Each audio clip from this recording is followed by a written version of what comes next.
we are in 3.1a, and on HOX, the section that you'll be doing is 3.1a. We are solving linear equations, but in these examples we will just be using step 1, and that's not every time, but steps 1 and step 2, in which we will just be using addition and subtraction. So these problems do not require us to go through all 3 steps. So let's take a look at, first of all, 2 very simple examples. I'm sorry, we've got to get to those simple examples. So we see x plus 5 equals 20 is our first example. Well, many of you go, oh, well, I know what x has to be. The only thing that we can add with 5 to get 20 is 15. So we already know by looking at this that our answer is going to be x equals 15. So a lot of times you can just look at it and know the answer, but a lot of times, most of the times, you can't. So let's take a look at the mechanics of how we can go from this to here. So first question, take a look at each side separately. So on that left-hand side, is there anything we could do to simplify that? No, because we don't have like terms, so there's nothing more to be done there. And on the right, well, no, there's nothing more to be done with 20. So chop chop, we finished the first step. We didn't have to do anything. There's no simplification. So we go on to the second step, and remember, the idea is we want to get the variable terms on one side and the plain old number terms on the other side. And I'm going to get rid of this just so we can have a little bit of space.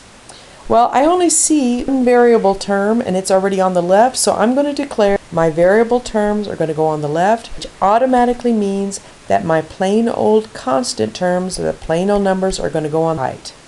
So we don't have to move any of our variable terms, but who's out of place? Yeah, this little 5 on the left is out of place because we want all of our variables on the right. So what is that 5 doing with x? It is being added, so we know to undo that, we subtract. So I'm going to get some space. So we're going to subtract 5 to get rid of that 5 on the left, but we know that if we do it on the left, we've got to do it on the right. So now the results of that, we've got x plus 5 minus 5. Well, those 5's go to 0, and x plus 0 is just x. And on the right, we have 20 minus 5, and we get 15, the answer we knew all along. All right, so the next one, let's take a look. It's very similar. Take a look, and I think you will recognize on the left, when we check it out, there's nothing to simplify, and on the right, there's nothing to simplify, so there's step 1. We don't have to do anything with step 1. So we notice we've got a variable, only one variable term, and it is on the left, so let's just keep it on the left. So we've made our decision. The variable terms are going to be on the left, and the plain old numbers are going to be on the right. So we do not have to move any of the variable terms because they're all where they need to be, but it is out of place. Yeah, the little 5 is out of place because all of our numbers on the right. So what is happening with that 5? What is it doing? It is being subtracted. So we want to do the opposite of subtracting, which is adding.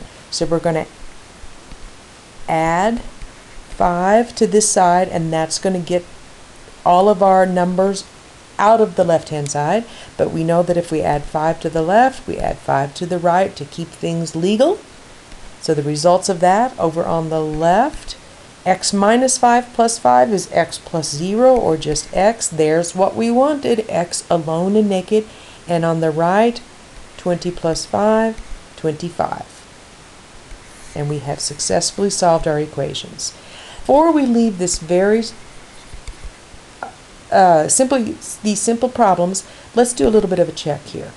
So if we say x equals 15, we should be able to go back into our original equation and put that 15 in for x and get a true statement. And when we do that, 15 plus 5, does that in fact equal 20? Yes, it does. So we know we've got this problem right.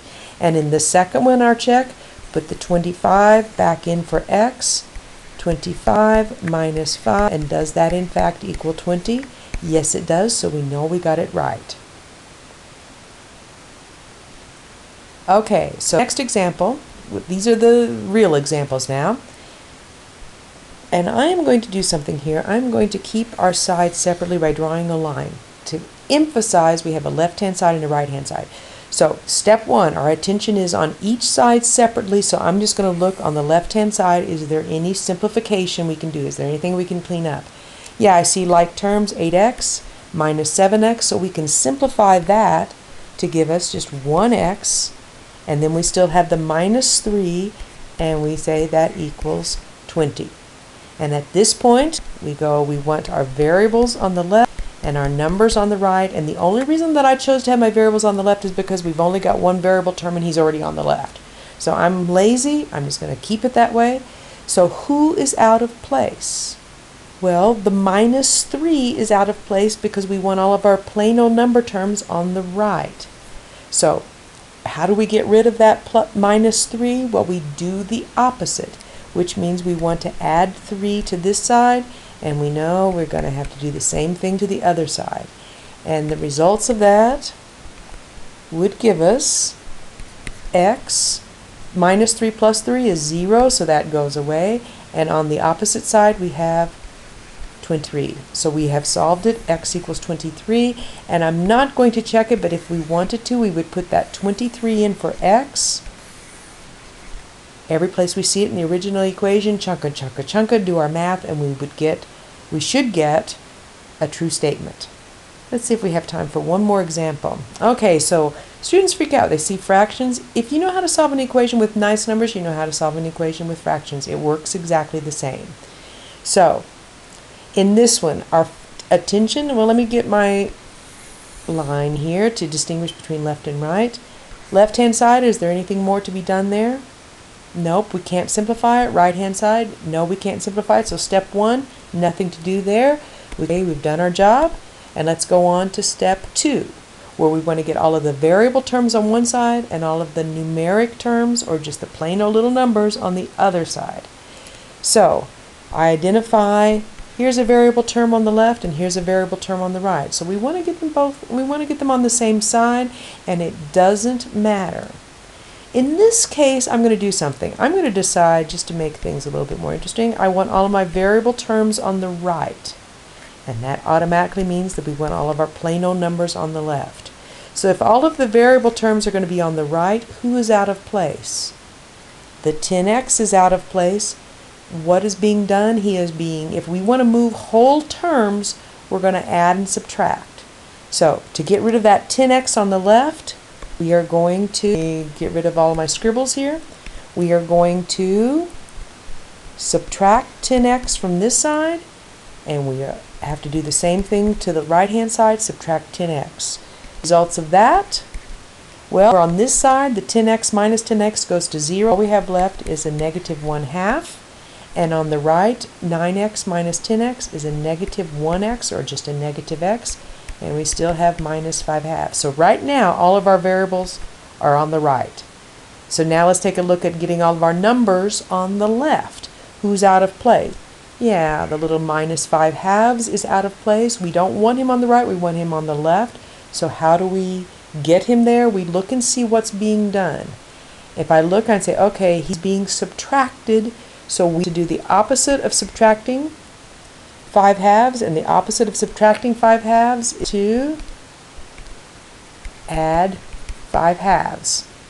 Okay, and we know if we do it to the right, we got to do it to the left. So over here, we're going to add 5/2 as well. And the results of that, over on the right, we have a negative x. Negative 5/2 plus 5/2 goes to 0, so we just have a negative x. And over on the left, a negative 1/2 plus 5/2, woohoo, common denominator.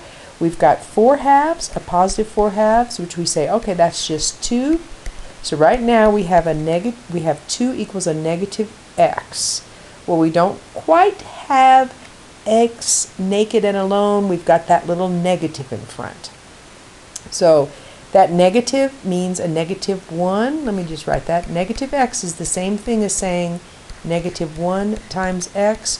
To get rid of that negative 1, you can divide by negative 1, you can multiply by negative 1, or you can just change everybody's sign. So let's say we will divide both sides by a negative 1 divided by negative 1. And did that give us what we wanted over here? Create some space. That give us what we wanted over here on the right? Well, a negative x divided by a negative 1 is just a positive x. And on the left we have 2 divided by negative 1, and that's going to be a negative 2. And I hope that that looks a little bit funky to you. Normally we see the variable on the left, and if you get to the spot where you've got the variable alone and naked on the right, just turn the whole thing around and you've got it as we want it to look. Okay, I think I will leave the rest of the examples for the next video.